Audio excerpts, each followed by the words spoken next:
Welcome to Books of Our Time, brought to you by the Massachusetts School of Law and seen nationwide. Today we shall discuss a book entitled The Korean War. The book discusses the historical origins of that war, which to this day are unknown to most Americans. Joining me today is its author, Bruce Cumings, the chairman of the Department of History at the University of Chicago. And I am Lawrence R. Velvel, the dean of the Massachusetts School of Law. Thank you for coming up, Bruce. Thank you for having me. Delighted. I wish to say that having heard you at lunch, I feel that a lot of the questions I intended to ask are not necessarily geared to some of the things you said. So I hope you would just use my questions not just as something to answer, but also as springboards to other things that you might wish to talk about. We have a pretty literate and educated faculty, and I think the number of things you were talking about that were unknown even to a pretty accomplished group illustrates the need or the desirability of saying them on television if you remember to say them. Now, I want to avoid misconceptions because I've read reviews and so forth, and to avoid misconceptions, why don't you tell us, briefly or at length, whichever you wish, with as much detail as you wish, what your conception, your conception of the North Korean government is for the last, say, 30 or 40 years? I think the last 30 years or so have been the worst period in North Korea for a regime that basically established itself in 1945, even though it didn't become the Democratic People's Republic of Korea until 1948.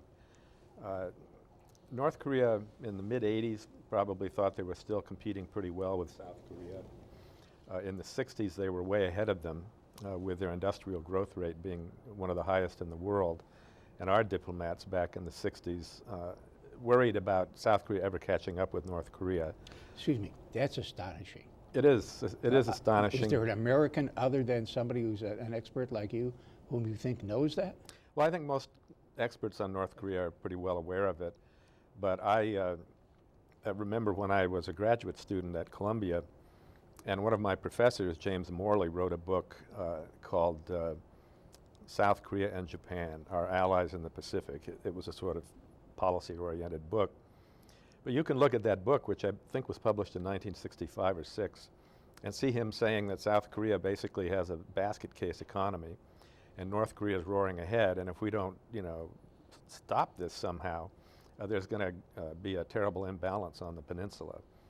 Now, I mean, this isn't so hard to understand because North Korea had most of the heavy industry that the Japanese had built up in Korea during their colonial rule of 40 years, 1910 to 1945.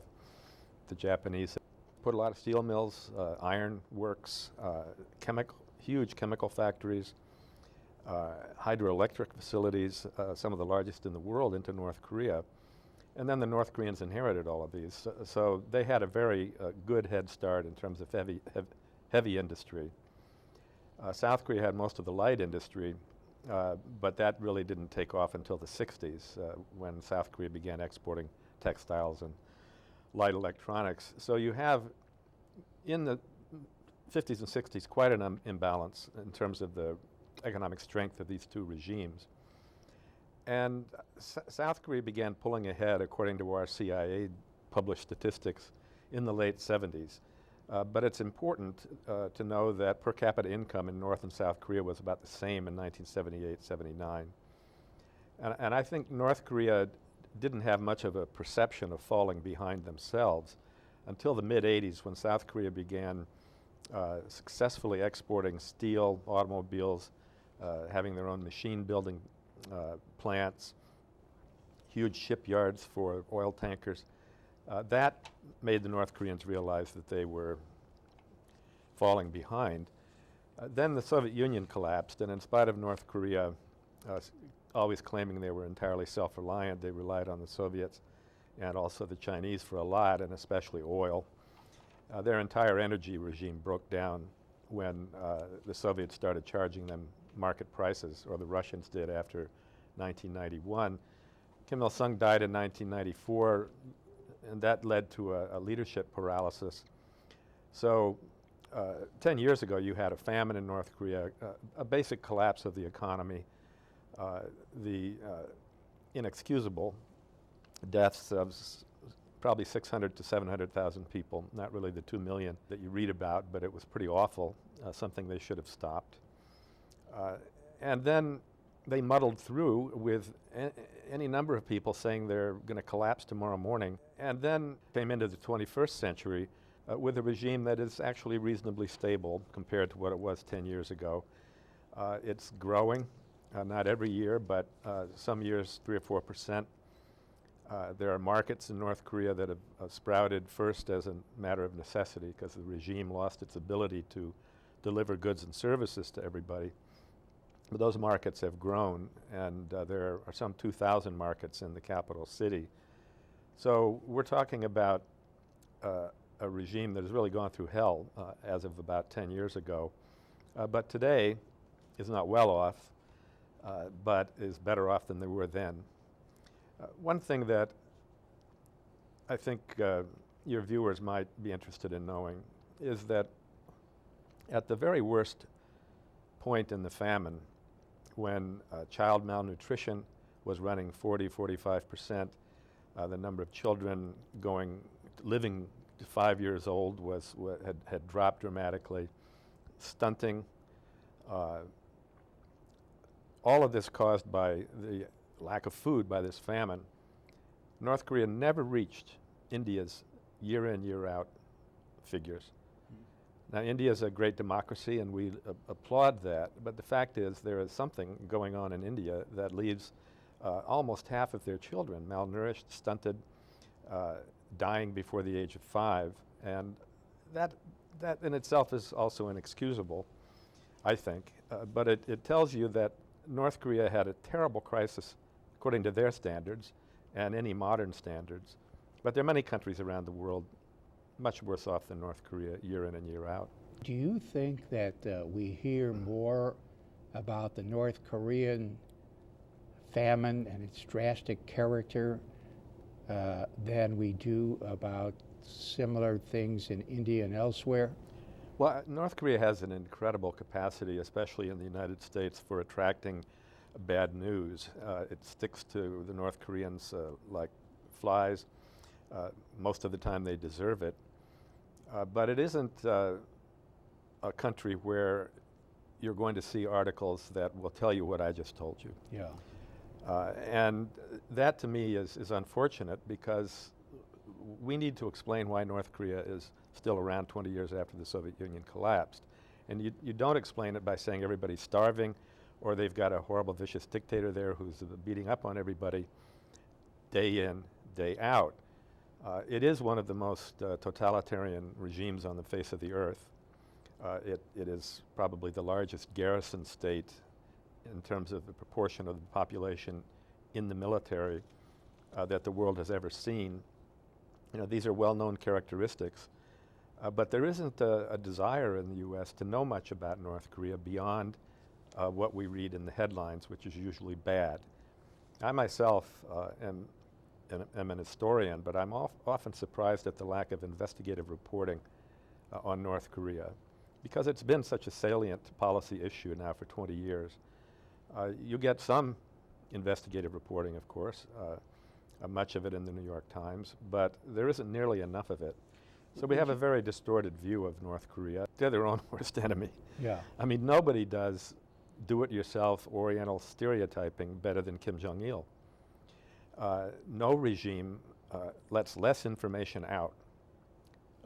Speaking of an industrialized urban state, they seem to have a terror of information from the outside world, or letting the outside world know what's going on inside North Korea. And frankly, in my career, I've learned that they lie when telling the truth would be much more to their benefit. Right. So you have a regime that is very hard to know, doesn't want you to know much about it, and is led by a guy who frankly looks like something out of an opera bouffe. You know, Kim Jong-il with his hair standing straight up, his women's sunglasses, and his double knit pantsuit. So they are their own worst enemies. and they're the cause of most of their problems. But we are a democracy, and we, a month or so ago, came very close to getting into another shooting match with North Korea. And it behooves us, I think, to have much higher standards. Yeah. Why did North Korea collapse so dramatically and have this terrible famine after the collapse of the Soviet Union? What was the Soviet, was it giving them below market rate energy, or what was happening that stopped and caused this? Well, I think it's something that none of the experts fully understand. But as I understand it, you had the collapse of the energy regime in the early 90s after the Soviets began charging world prices for oil and other commodities that they sell to North Korea. This then affected their industry and agriculture. The industry didn't have fuel, but they also, believe it or not, North Korea had one of the highest rates in the world of putting chemical fertilizer on their fields. I first went to North Korea in 1981, having been in the Peace Corps in South Korea and lived there, done a lot of research there. And one of the things that amazed me was that the rice fields didn't reek of what we might call manure, only it's human manure. In South Korea, they were still collecting excrement and dumping it on the fields as a fertilizer. And you haven't smelled anything until you've smelled a rice paddy that's just had that dumped on it. During the war, soldiers complained about it all the time. When I went to North Korea in '81, I stood in a rice paddy and it didn't stink. And I said, you don't use, human manure? He said, no, we have a very large chemical industry. We've been putting chemical fertilizer on the fields for a very long time. And it turned out when the World Agricultural Association got into North Korea in the 80s, they validated that North Korea had a very high rate of chemical fertilizer. So when you take that away, there goes their rice crop because the chemical factories weren't functioning. Their tractors and rice transplanting machines weren't functioning because of a lack of fuel. And then that cascaded through the economy so that an industrial city like Cheongjin essentially looks like Detroit. Not only are the factories not working, but they've been cannibalized by people in search of anything to sell on the black markets that exist and have existed since the famine. So their only hope is really to work with South Korea and other countries to rebuild their economic infrastructure. And that's what's going on, for example, in the Kaesong export zone that's employing about 40,000 North Koreans. It's all South Korean technology now. Well, would it be accurate to say that the South Koreans, to some extent, are deliberately trying to help North Korea get back on its feet economically? They certainly were for 10 years, from 1998 to 2008, when the Nobel Peace Prize winner Kim Dae-jung was president, and then his hand-picked successor was elected for a 5-year term. South Korean presidents only get one 5-year term. And during that 10-year period, a great deal of aid and equipment, technology went to the north. That's when this Kaesong export zone was set up. There were going to be more of them if that particular party in the south had held on to the presidency, which they didn't. So since 2008, with the opposition in a much more conservative president, there's not much rebuilding or actually a lot of backpedaling regarding the North Korean economy. But I will say that I thought South Korean firms were very smart 10 years ago and even before. They were slowly but surely taking pieces of the North Korean economy and rebuilding the infrastructure, putting in the latest technologies, putting in whole factories to rebuild North Korea bit by bit, rather than try to absorb North Korea the way West Germany absorbed East Germany, which was extremely expensive and even today still difficult. So I thought that was a very wise strategy. Kim Dae-jung said, reconciliation will take another generation before unification. And so you would have had, if there had been that continuity, 30 years, 25 or 30 years of piece by piece rebuilding the North Korean economy. In a minute or two, we'll get into de facto reconciliation or its opposite. But I think you mentioned that they've got a very large army And I know that you said it's almost like Iwo Jima, where we didn't think there were any Japanese there. Little did we know they were all underground. Apparently, the entire army, or much of it, is underground. Would you elaborate a little bit on the size of their army and how they dug it in and why? Well, it's our commander in the South in 1999 who said that pretty much the whole North Korean military is underground. They have some 15,000 underground facilities. They were building underground during the Korean War along the DMZ, where they built whole factories, dormitories for soldiers and everything underground. And they've been doing it ever since because they've never been able to control the air, either during the Korean War or if there were another one, they would lose control of the air very quickly. Kim Il-sung said, I think around 1962 or 63, well, the U.S. has put nuclear weapons into the South, which we had done in 1958. We have no choice but to build underground because they can sweep the face of our country with those weapons. And that wasn't the start of it, but it was a big impetus to it. So you have jets flying into the side of mountains. You have an army of more than 1 million men and women that in a country that has a population of 23 to 4 million. So 1 in every 23 or 4 people is in the military. It's astounding. It's astonishing. Men stay there from 18 to 28, 10-year terms. But then, of course, when they're 28, 38, 48, they are people who spent 10 years in the military. And so the general population is heavily militarized. And I have always liked the term garrison state, which Harold Lasswell coined back around 1949 or 50.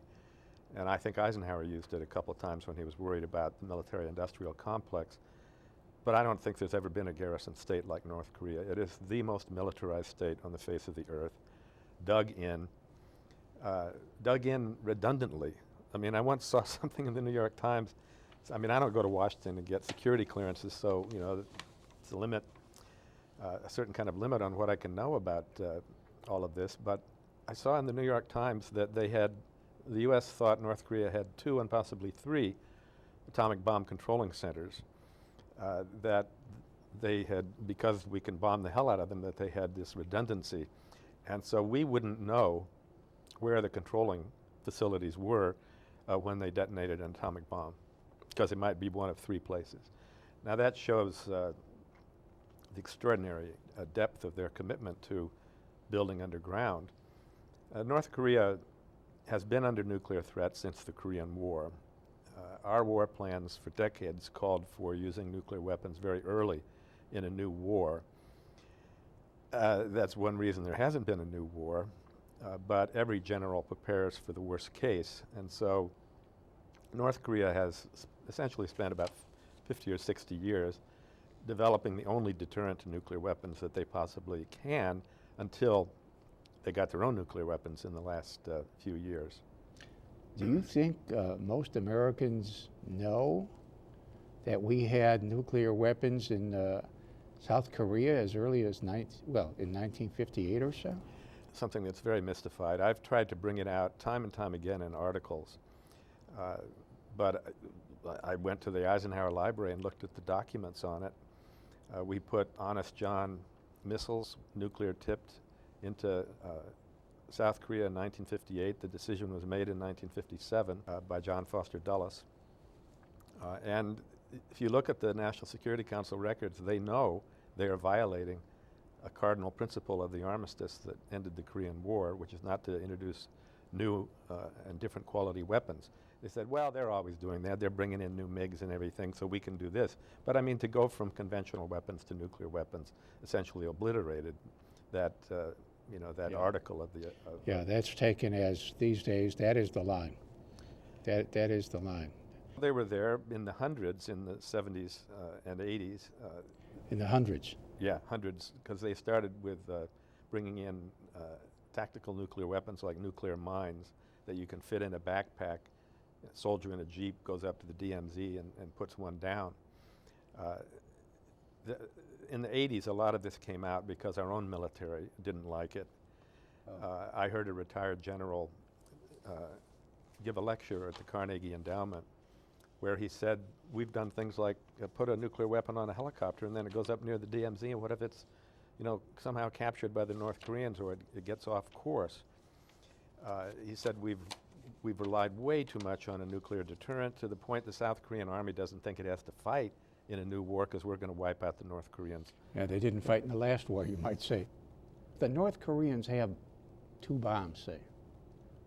What would they do with them? How would they get them to wherever, Seoul or Busan or wherever? Well, I think in Washington this is a question that our own intelligence people are mulling over, because the North Koreans in 2006 detonated a nuclear device, and it was, for a nuclear weapon, kind of a pop gun. It was about half of a kiloton, compared to, say, 20 kilotons over Hiroshima. Hiroshima, yeah. They then did another one in 2009, and this time they did a serious device, probably 4 to 5 kiloton range. It's not like the Hiroshima bomb, but it'll certainly blast the hell out of a major city. But people still don't know how they would deliver it. They are very good at manufacturing missiles. They have medium-range missiles that are among the best in the world outside of the American bailiwick. They sell them to Yemen, to Syria, to Pakistan, to Iran, and they're quite accurate. I mean, when the Iranians blow off a medium-range missile, it says Shahab on it, but it's essentially a North Korean missile that they've repainted. And the Pakistanis got a lot of help from the North Koreans with their missiles. So that's the most worrisome factor, because a medium-range missile in North Korea can reach all of Japan, including our Marines in Okinawa and, of course, South Korea. And the question then is, have they been able to miniaturize a nuclear weapon enough to put it on a warhead? And generally, the consensus seems to be they haven't been able to do that yet. They're probably at the stage we were in the mid-1940s, and that the only delivery vehicle for a bomb like that was a lightened B-29, a very heavy bomber that even had to be lightened to carry this single very heavy bomb. That's probably where they are, but they don't have a bomber like, well, if they do have a bomber like that, but it wouldn't get within 30 miles of Seoul before it'd be shot down. Yeah. I think the worst problem might be something that was talked about a great deal at the beginning of the Cold War, called in situ placement, where you just bring the bomb in on a freighter and put it someplace that you control in your enemy country. That's why Soviet merchant ships weren't allowed to call at our ports all through the early part of the Cold War, because the Soviets didn't have a delivery capability until they got their missiles. Yeah. So that's a real conundrum, but the trouble with nuclear weapons is it's not something you want to get, push on and then find out you get a big surprise, like they do have warheads on their missiles. Yeah. So it's part of the mystery of North Korea's nuclear program, but whether conventional or in nuclear weapons, any new war on the Korean Peninsula would be an absolute catastrophe. Yeah. And I think most of our generals at least understand that. Stay with us. We'll be right back. Massachusetts School of Law. Legal education that is practical, accessible, affordable, and enjoyable. Offering flexible day and evening classes, full or part-time studies, where candidates are assessed not on the LSAT, but their academic and other accomplishments, providing more professional skills training than any other law school in New England. Massachusetts School of Law. Visit us at mslaw.edu, training students to become successful lawyers and advocates, not just legal scholars.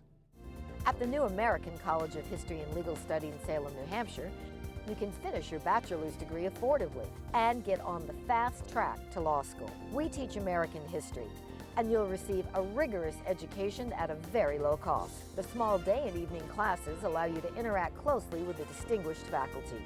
At the American College of History and Legal Studies, professors don't lecture. Through the discussion method of teaching, you'll be engaged in the issues raised in class.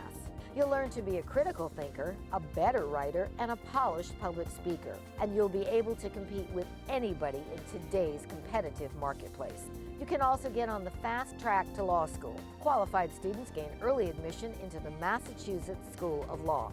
The new American College of History and Legal Studies offers the junior and senior years of undergraduate education. To finish your bachelor's degree, with the opportunity to start your law degree early, call or visit today.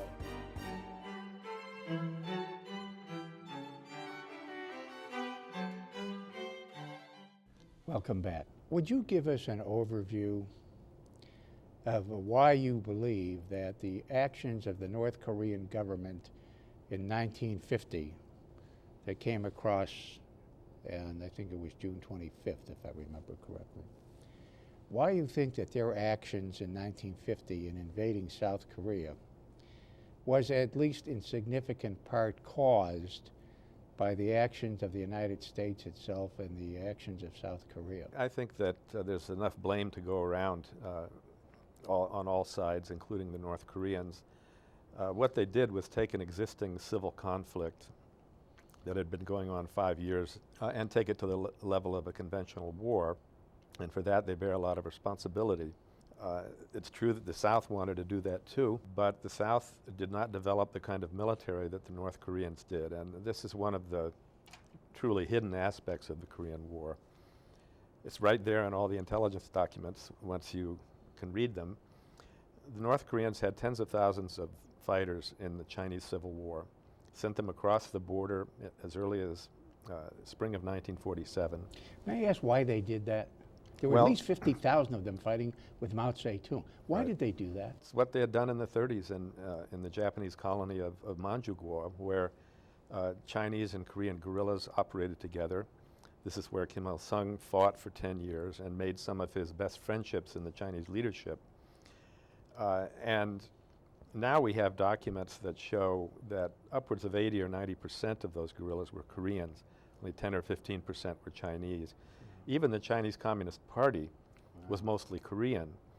So the Koreans thought that they did a lot, and in many ways they did, but it was in a corner of World War II that nobody knew anything about or paid any attention to.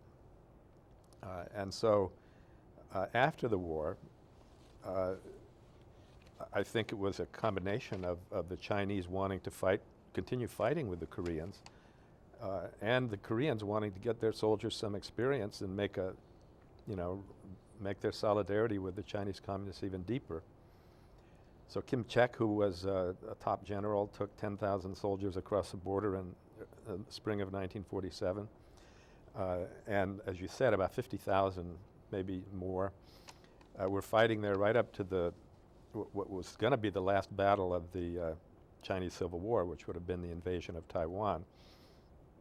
The last battle turned out to be for Hainan Island, which is a large island off the southern coast of China.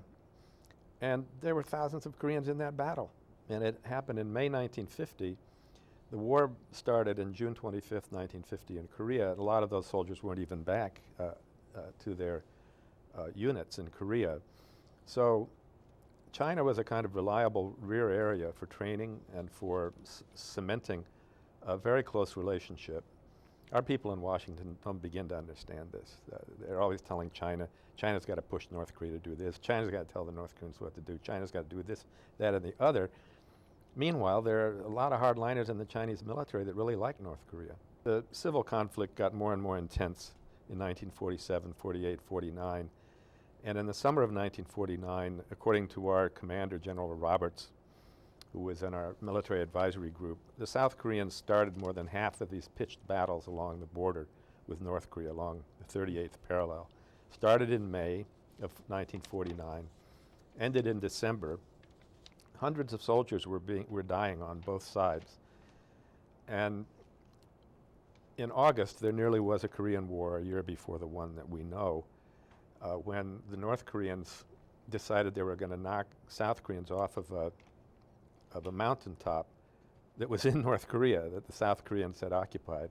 They attacked those troops. The troops gave way, and the North Koreans kept on going down to the Ongjin Peninsula, which hangs south of the 38th parallel. It's very close to the region where the island fighting happened last fall, so on the West Sea of Korea. Right at that point, the South Korean president comes to the American ambassador, says, they're tearing us up on the Yongjin Peninsula. I want to invade Chorwan, which is a town across the 38th parallel in North Korea. And the ambassador moves heaven and hell to keep him from doing it. And right at that time, we have Soviet documents showing Kim Il-sung saying, I want backing, I can go, I can take Haeju, I can take Kaesong, these cities to the east of the Yongjin Peninsula. So you nearly had a war then, and they both were thinking the same thing of trying to grab a city on the other side, an important city. But no war happened in the summer of 1949 because both the Soviets and the Americans were restraining these two hotheads. But above all, Kim Il-sung wasn't ready to fight a big war because his soldiers were still in China. But he gets them back and he puts one of the best divisions, the 6th Division, just north of the Yongjin Peninsula in May of 1950. And when the war starts, that division takes Seoul in 3 days, goes down the southeast coast and menaces Busan within about a month. It was the division that probably accounted for itself in the early battles best and nearly kicked the UN and South Korean forces off the peninsula. No one in the US government could explain why these soldiers were so good. General MacArthur says, I can beat these guys with one hand tied behind my back the day the war begins. And within a week, he wants a bunch of divisions, and within a month he's got almost all of the trained American combat forces in the world, either in Korea or on their way to Korea. Dulles even says things like, they must put dope into these guys, you know, I don't know how they can fight so fanatically. Well, I mean, they had 3 or 4 years of fighting in the Chinese Civil War. So they were crack troops, and our intelligence knew about these people, but didn't, completely underestimated them, and a lot of Americans got killed. Wasn't there a lot of racism involved, including with regard to the ability of these troops? I mean, the dispatches from MacArthur's headquarters and so forth, and the stuff put out by this General Willoughby. His real name originally had not been Willoughby. He was a Prussian who came over to the United States in about 1908. And I don't know, it was like Wilberstein or something like that. That's right. I mean, some of this stuff... MacArthur called him my little fascist. Yeah. And his favorite people were Douglas MacArthur and Francisco Franco. He actually took taxpayers' money while he was intelligence chief in the Japan occupation to write a big 2-volume history of Franco's campaigns in North Africa to present to Franco. So he was a real piece of work, Willoughby. Well, Willoughby and MacArthur had a complete ethnic, well, how should I put this? Their entire intelligence was based on ethnic stereotypes. Yeah. They thought the North Koreans wouldn't be able to fight because the Orientals can't fight. And that's after the war against Japan. You just Right. wonder where these guys' heads are at. I mean, it's just a fact. When the CIA was pulling its hair out about 200,000 Chinese coming across the border into northern Korea, MacArthur was saying, I'll take care of it. Don't worry about it. Chinamen can't fight. And pretty soon, they cleared North Korea in exactly 2 weeks of American forces. So, I mean, sometimes I wonder why the world isn't worse off than it is because people make such stupid, unbelievably, they base entire decisions that will affect the lives of hundreds of thousands of people on stupid biases. Yeah. I would say that was pretty widespread in 1950. Hanson Baldwin was the military correspondent in the New York Times, and he describes the North Koreans as like locusts, like Nazis, like vermin. They come shrieking on. What makes them come shrieking on? I mean, this is really hard stuff to read. In an era when you don't get away with that kind of thinking anymore, certainly not in national newspapers. And then, I mean, Americans came from a segregated society. Truman had integrated the military, but they'd been dragging their feet on it, so most of the units that had blacks were mostly black, with white officers. Koreans couldn't marry Caucasians in about 15 states in 1950. They couldn't own property on the West Coast. They had to drink out of colored drinking fountains in Virginia. So, we're not talking about a bunch of high-minded liberals coming into Korea. And the result was racism was just ubiquitous. Koreans were called gooks all the time. They're gooks, our gooks. Rapes were extremely common. Koreans in the South will still say, you know, that was one of the worst things of the war, is to see how many American soldiers were raping Korean women. Never read about any of that, right? You did, and the funny thing about this war is that I think because MacArthur thought he could get it over with so quickly, in the summer of 1950, you had reporters from Look magazine, Saturday Evening Post, Collier's, Life, and they're running around reporting on anything they see. And it became instantly a very, very dirty war. And they write about it. They say the troops are shooting civilians. The South Korean police are awful. They're, you know, opening up pits and putting hundreds of people in them. This is all true. And these were mostly war correspondents who had been in World War II. And they would say, this is a different kind of war. This is some sort of a people's war. Civilians are right in the middle of it. You know, the only real classic book, besides I.F. Stone's Hidden History, I guess, the only real classic book of the Korean War is by a British journalist called Cry Korea, Reginald Thompson. It's just been reissued. It deals with the first couple of years of the war, before censorship descended. Within 6 months, censorship meant you can't say anything bad about our South Korean ally. Even if you see them blowing an old lady's head apart, you can't say that. Let alone our own troops And our are doing. troops. So Reginald Thompson's book is a very good guide to that early period, but it was a very dirty war, and our commanders often thought that Orientals didn't appreciate or care about human life, that they would give their own lives in anybody else's, which is another old shibboleth. You get a kind of flip side of that is, well, why should we care about them either if they don't care about themselves? Yeah. Now, another something that I had no idea about till I read your book, and I find this just fantastic. A, that I had no idea, and B, I attribute that to the lack of publicity in the American media about it, unless I was just ignorant, which is possible. But you say that for practical purposes, we leveled every major city in North Korea so that they all looked like Berlin at the close of World War II. Mm-hmm. Well, why, am I alone in never having known this? No, it's probably one of the worst episodes of unrestrained American violence against another people, but it's certainly the one that the fewest Americans know about. But when you go to North Korea, it was the first thing my guides brought up with me. For this book, did some research on how incendiary bombing developed during World War II. First the Germans did it, and then everybody did it, but especially the British and Americans. And they found out, after a lot of trial and error, that it was a lot easier to burn down a city than it was to use conventional bombs on a factory. You know, the collateral damage wasn't very great. You might bust up a city block, but people are having coffee one block over. And they thought, with incendiary weapons, you can burn a city down in 15 minutes, and they started doing it. Yeah, you could. Cologne, Dresden, Tokyo? Absolutely. Würzburg, I think, was one of the first cities, 17 minutes it took to destroy that.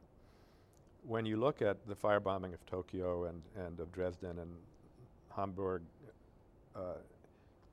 they have these statistics. How much of the city was destroyed? And it's usually on the range of 35, 40, 45%, sometimes over 50%.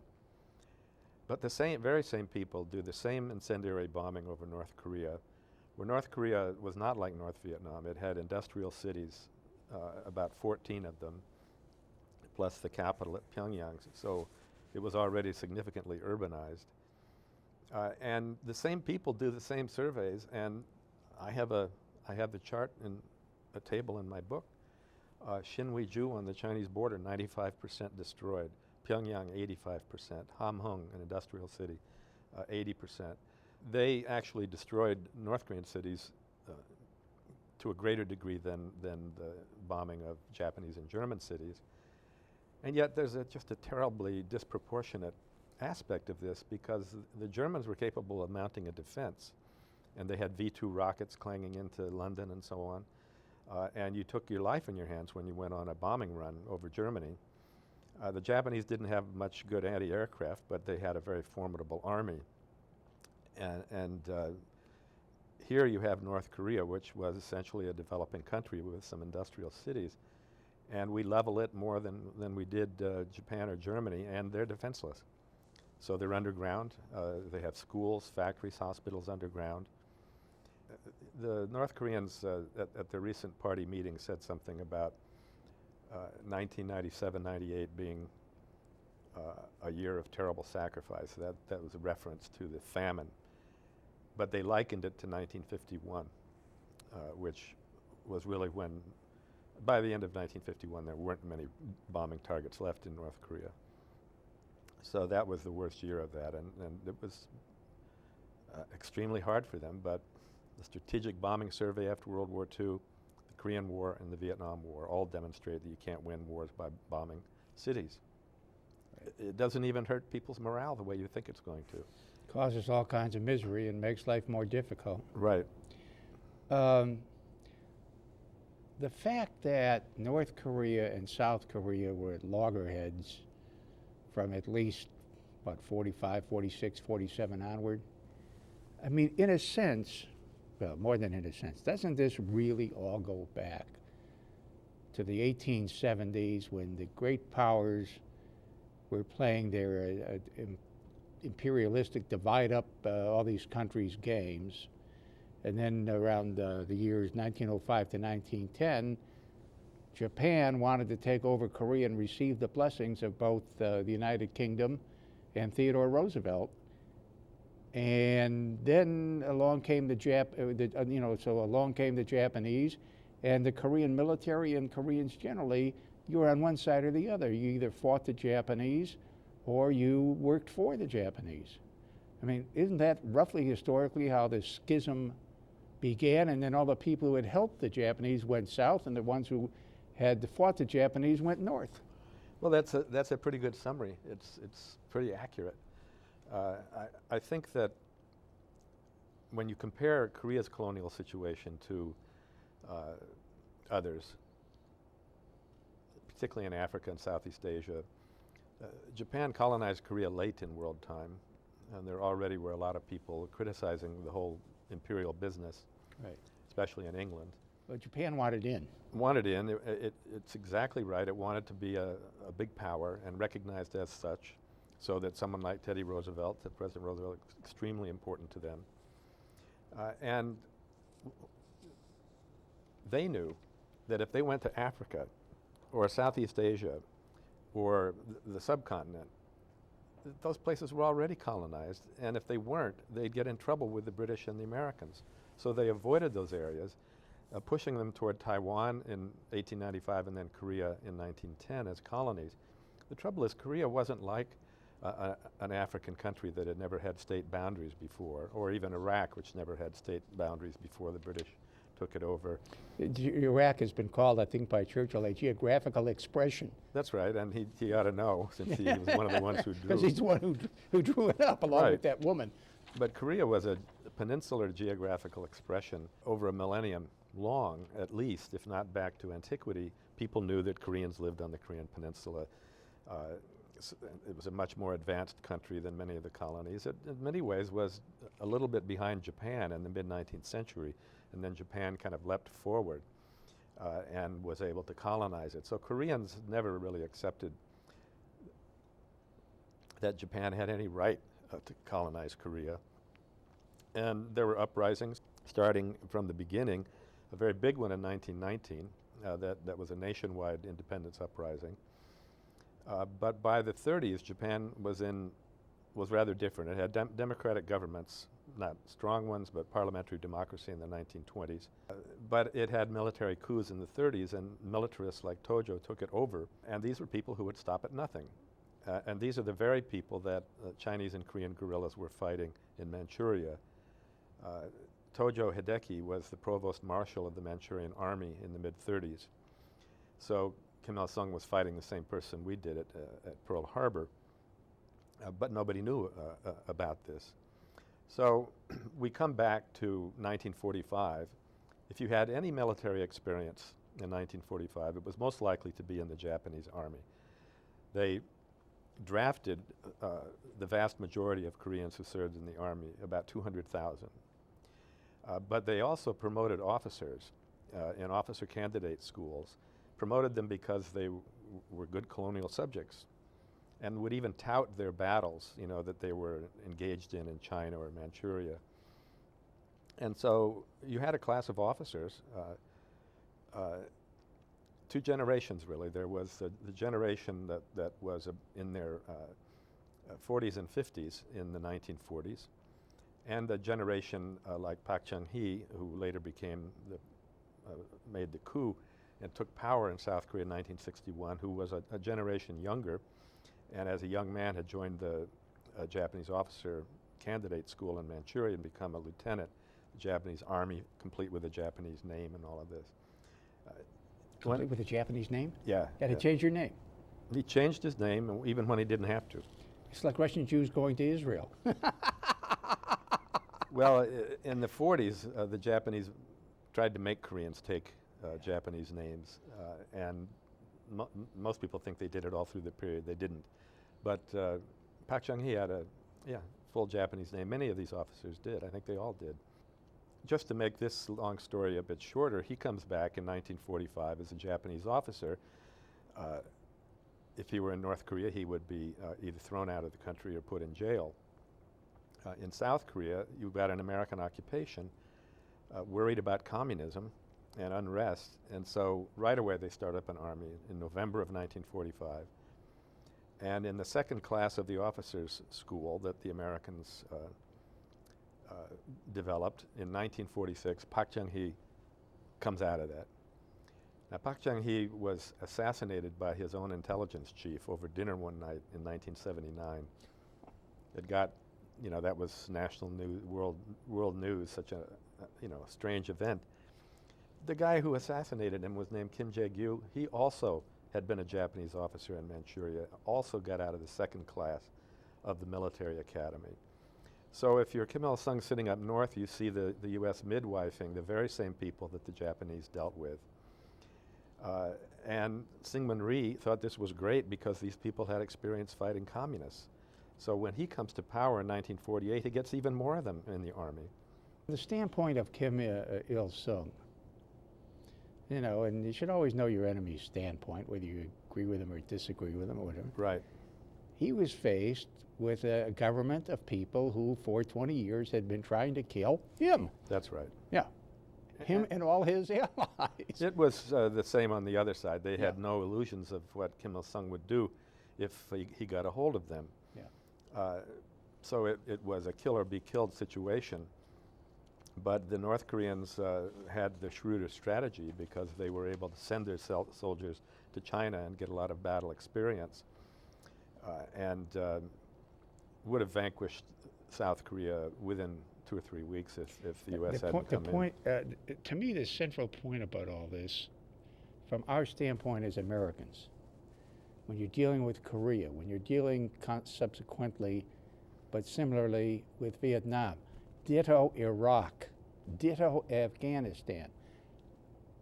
The people in charge in the United States knew from nothing about any of this. Is that right? Or if they did know about it, they didn't care. It's more a matter of not caring. I remember being in the archives, and I always admired Dean Acheson. He was probably the greatest Secretary of State in the 20th century. I was reading his papers and policy documents he had produced around 1947. And a debate had begun as to whether Ho Chi Minh was really a communist or a nationalist. And he writes at the bottom, this is all a bunch of malarkey. All the Kremlin people pretend to be nationalists in the colonial world. End of story. Whereas Ho Chi Minh was very similar to Kim Il-sung. He was a person who we could have worked with, an undeniable patriot, and not someone who was a puppet of Moscow. Yeah. But we make these mistakes all the time. And taking Chalabi to Baghdad was just the latest example of people who really have no idea who they're dealing with, but think they do. Syngman Rhee had lived in the United States for 35 years. Yeah, that's right. Right. And so we take him, just like subsequently, we took Diem to, who was going to be, Lyndon Johnson said was going to be the Tom Paine of the Far East or something on that order, or the George Washington in the Far. Then we take this clown Chalabi. Do we have anybody for Afghanistan? When you look at Karzai's family, they ran Afghan restaurants all over the country, our country. So we're doing it again.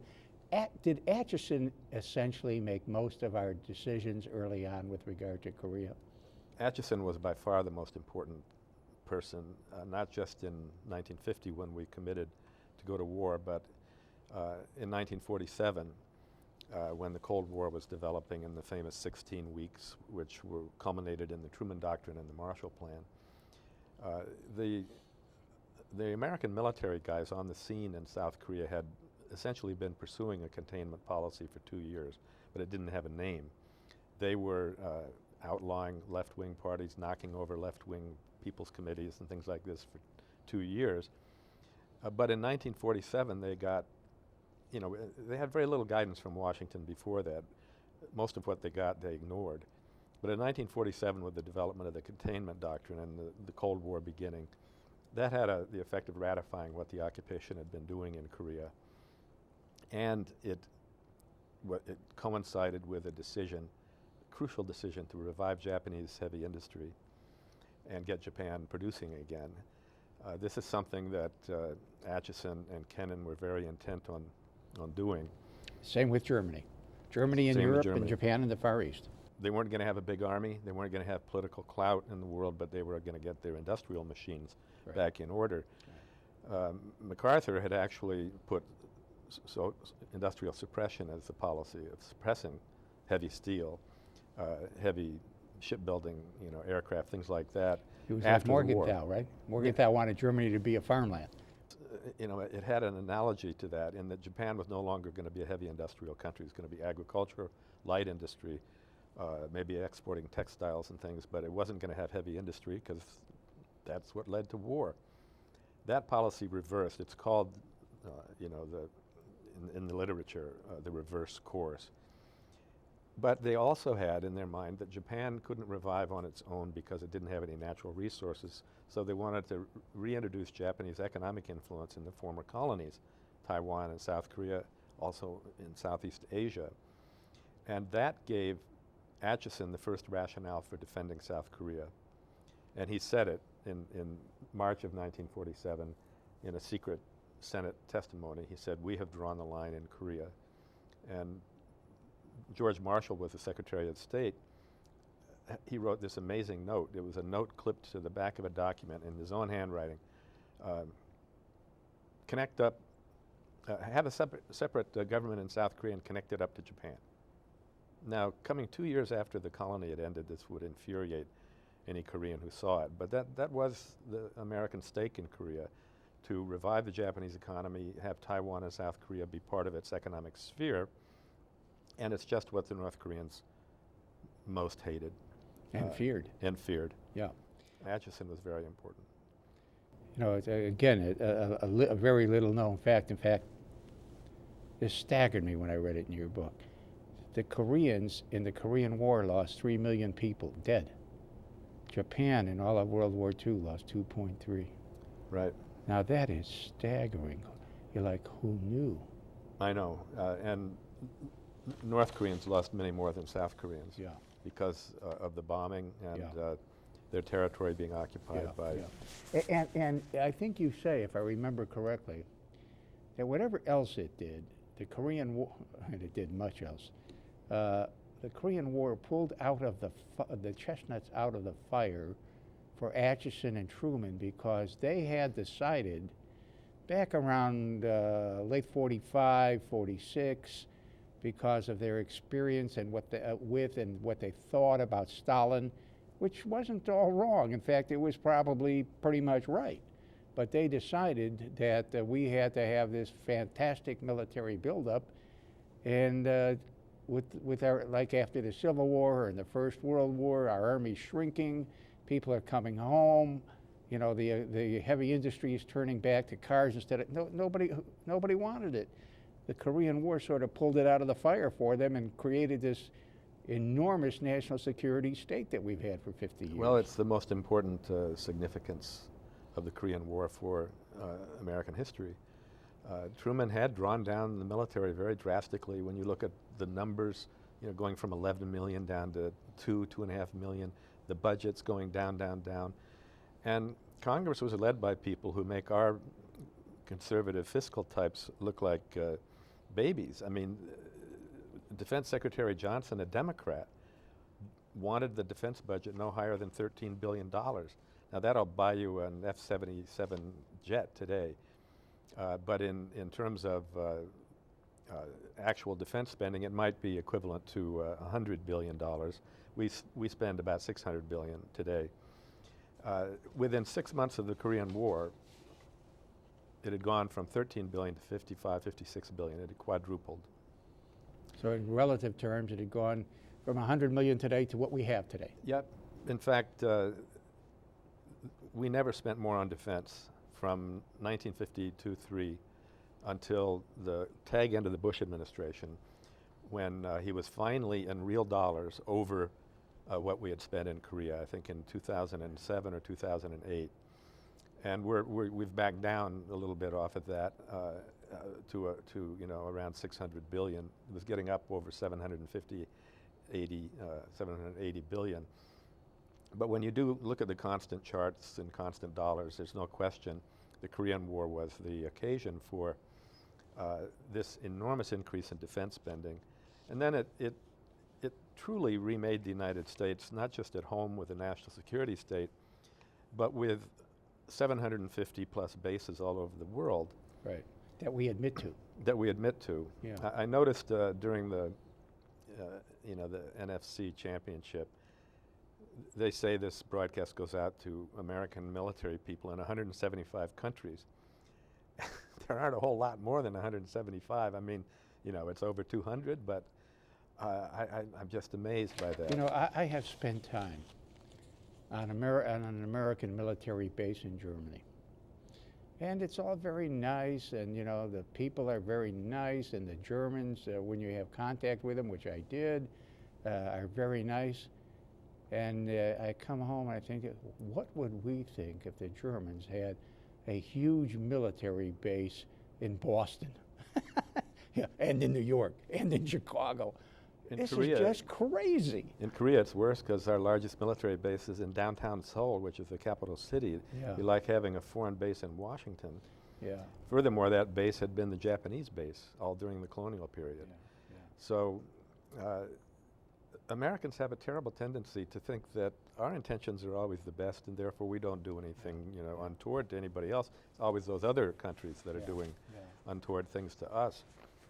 But I often ask my students what they would think if Japan or South Korea or Germany or England or Spain or Italy, we all have bases over there, if they had bases here. Just think about it.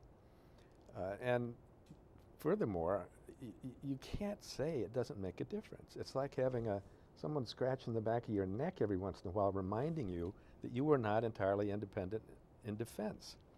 And that if you wanted to be, you'd have to do what de Gaulle did in 1967 and say, "Dear Americans, please go home." Yeah. He said that. He said, "We'd like to be an independent country." Yeah. Get out. When de Gaulle said it, it was the equivalent of get out. Right. He said it more. Anyway. Ladies and gentlemen, thank you for watching this installment of Books of Our Times. And this is part 1 of the discussion with Bruce Cumings about the Korean War. Please watch the next time when part 2 will be presented with Bruce Cumings on a subject far too unknown to Americans and which has had at least at this point a 60-year influence on the country. Thank you.